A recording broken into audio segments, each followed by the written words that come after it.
अस्सलाम वालेकुम दोस्तों, मैं हूं आपका होस्ट, आपका दोस्त उमैर कायम खानी और आप देख रहे हैं हमारा यूट्यूब चैनल स्पोर्ट्स फनकारियाँ। कल चैंपियन कप का दूसरा एलिमिनेटर है। ये मैच है लॉयंस वर्सेस मारखोर। लॉयंस बहुत नीचे से ऊपर आए और मारखोर ऊपर होने के बावजूद मुश्किलात का शिकार है, क्योंकि मारखोर के पास अब रिजवान कप्तान भी नहीं, जिनकी कप्तानी पर बहुत ज़्यादा भरोसा किया जा सकता है कि फंसे हुए मैच निकलवा देते हैं रिजवान अपनी अच्छी कैप्टेंसी से और ख़ुद भी खड़े हो जाते हैं। लेकिन रिसेंटली रिजवान की परफॉर्मेंस भी कुछ ख़ास नहीं थी और कामरान गुलाम जिनके साथ जुल्म और ज़्यादती हुई है, इतनी परफॉर्मेंस देने के बावजूद भी उनको टीम में सेलेक्ट नहीं किया गया, तो लास्ट मैच में उनकी भी परफॉर्मेंस कुछ ख़ास नहीं थी।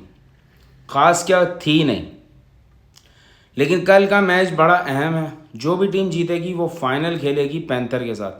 पैंथर मतलब शादाब की टीम के साथ फाइनल खेलने के लिए वो टीम आगे चली आएगी और जो टीम हार जाएगी वो वापस अपने शहर, जहाँ जहाँ भी लड़कों को जाना होगा वहाँ चले जाएंगे। लेकिन इस मैच की दिलचस्पी अब वो वाली नहीं है जो पहले थी। पहले मतलब आज से 2 दिन पहले अगर आप चले हैं तो चैम्पियन कप बहुत ज़्यादा ख़बरों में और बहुत ज़्यादा सोशल मीडिया पर, बहुत ज़्यादा तमाम प्लेटफॉर्म्स के ऊपर चैम्पियन कप था। अभी लेकिन चैम्पियन कप की कोई भी किसी को कोई परवाह नहीं। इवन ये कि कुछ लोगों को तो पता भी नहीं कि कल कोई मैच है भी या नहीं है। कल स्टेडियम में जो हाल होगा वो आप सभी देखेंगे। स्टेडियम में पब्लिक वैसे ही बाबर आजम के मैचेस के अलावा बड़ी कम आ रही थी, अब तो बिल्कुल भी ना होने के बराबर ही होगा जो कुछ भी होगा। पीसीबी के गलत फैसले तवातुर से जारी हैं, जैसा कि आपने देख भी लिया कि पीसीबी किस तरीके से सारी चीज़ों को हैंडल कर रहा है। उसमें पीसीबी की जो मीटिंग हुई थी उसके अंदर फ़खर जमान ने कुछ आड़े हाथों लिया है पीसीबी मैनेजमेंट को, और उन्होंने सख्त ज़बान और बिल्कुल अपना पठान स्टाइल अपनाते हुए पठान की खोपड़ी एकदम से घूम गई, सनक गई और उसने खरी खरी सुना दी। कुछ मसले मसाइल थे वो साफ के साफ बोल डाले और बोल डाला कि मेरे भाई चेयरमैन साहब, आपको तो कुछ पता ही नहीं है कि हो क्या रहा है। क्योंकि चेयरमैन साहब, पीसीबी के चेयरमैन अमूमन चेंज होते रहते हैं, लेकिन जो नीचे का स्टाफ है जो हमेशा से खाता भरता आ रहा है पीसीबी को और पाकिस्तान क्रिकेट टीम की कमाइयाँ खा रहा है, वो स्टाफ जूं का तू रहता है और उन्हीं के जितने जानने वाले अजीज़ व अकारीब होते हैं वही तमाम दौरों के अंदर मुस्तफ़ीद होते रहते हैं। पीसीबी चेयरमैन भले चेंज होया। तो एक शख्स की शिकायत फ़खर जमान ने करी कि उनको एक तो एनओसी नहीं दिया गया, अभी रिसेंटली वो कोई खेलना चाह रहे थे, और दूसरा जिस बीपीएल के लिए उनको एनओसी दिया था तो अर्जेंट उनको बुलवा लिया गया।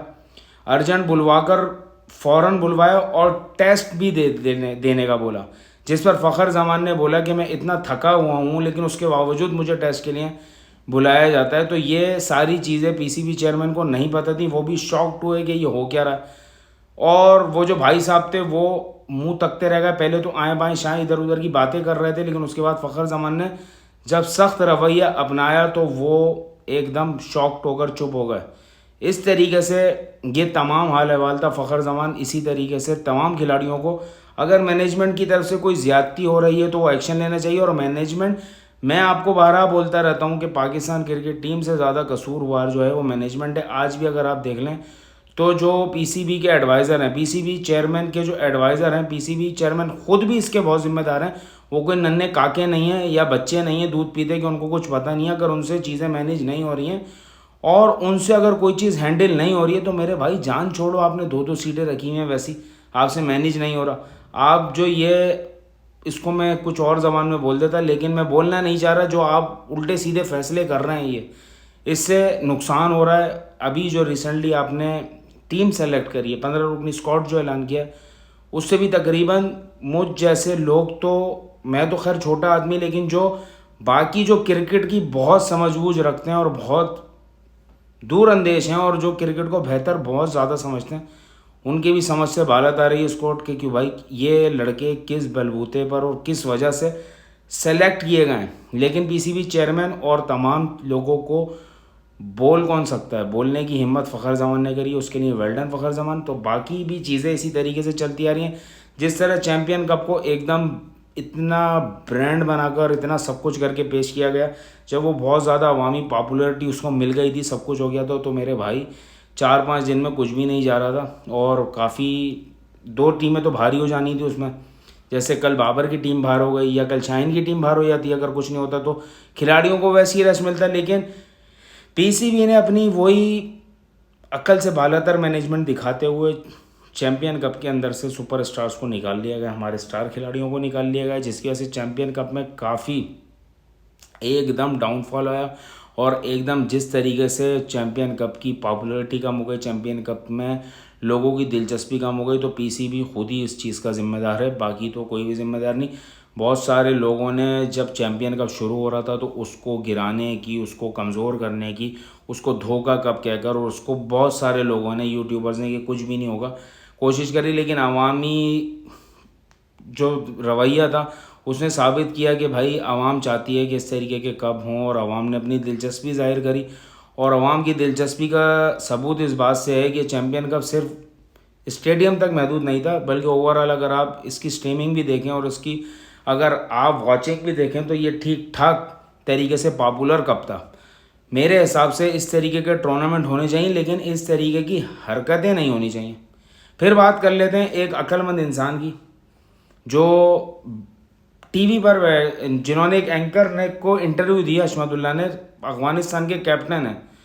मैंने जैसे कल भी जिक्र किया था, लेकिन वो भाई साहब जो हैं हमारे, वो इतने अक्लमंद हैं, इतने अक्लमंद हैं कि उन्होंने जब उनसे सेमीफाइनल की टीम के बारे में पूछा गया कि कौन सी 4 टीमें होंगी, पहली बात तो वो एंकर ही उनके मुंह में अल्फाज डाले आ रहा था, जैसे मैंने कल भी आपको बताया था।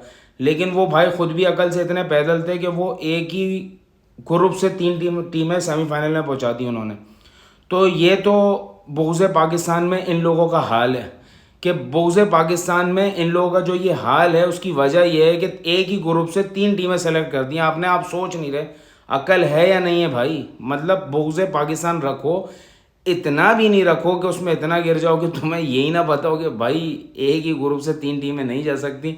उसके लिए 2 टीम एक ग्रुप से जाएंगी, 2 टीम एक ग्रुप से जाएंगी। आप पहले ये तो मालूम कर लें कि कौन से ग्रुप में कौन कौन सी टीमें खेल रही हैं। और वो जो भाई इतने अक्लमंद बैठे हुए थे, इतने बड़े यूट्यूबर हैं और इतने लोगों के इंटरव्यू करते हैं और इतनी क्रिकेट की नॉलेज रखते हैं, दुनिया जहाँ की सारी बातों का उनको पता है, लेकिन उनको चैम्पियंस ट्रॉफी की ग्रुपिंग नहीं पता। उनको ये नहीं पता कि कौन कौन सी टीम कौन से ग्रुप में, और वो भी मीसलों की तरह हंस रहे हैं। अबे भाई ये सब हरकतें करने से आप लोगों को कोई अच्छा नहीं आएगा, आप अपना मजाक ही उड़ाते हैं। हाँ, कुछ व्यूअरशिप मिल जाती है कि लोग अब इस चक्कर में देख रहे हैं कि इन्होंने क्या उल्टी सीधी बातें कर दी हैं, तो वो आप करते नहीं। लेकिन मैं तो आपको बड़ा समझदार इंसान समझता था। हशमतुल्लाह की बात नहीं कर रहा, ये भाई एंकर जो है हमारे शुभांकर मिश्रा, इनकी मैं बात कर रहा हूँ। ये बहुत समझदार और सुलझे हुए इंसान लगते थे, लेकिन मैं समझता था बड़े वेल इन्फॉर्म बंदे हैं, लेकिन ये भी इस तरीके के भंड मारते हैं। तो मुझे पता चला, मतलब आप एक तो पहले उसके खुद ही अल्फाज डाल रहे हो मुंह में, फिर आप उल्टी सीधी उसको मशवरे भी दे रहे हो कि इंग्लैंड भी डाल दो तुम, ऑस्ट्रेलिया भी डाल दो, इंडिया भी डाल दो, और तुम अफगानिस्तान भी आ जाओ। मतलब अफगानिस्तान, इंग्लैंड और ऑस्ट्रेलिया एक ही ग्रुप में हैं, लेकिन वो तीनों चलें और हमारे ग्रुप में इंडिया है तो सिर्फ इंडिया जाए, न्यूजीलैंड ना जाए, पाकिस्तान ना जाए, बांग्लादेश ना जाए।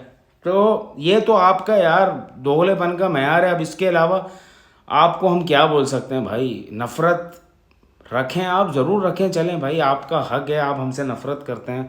हमने पता नहीं आपकी कौन सी भैंस चुरा ली है जो आप हमसे इतना जलन और हसद और इतना बोझ रखते हैं। लेकिन हम आपसे इस किस्म की जलन, हसद और बोझ नहीं रखते।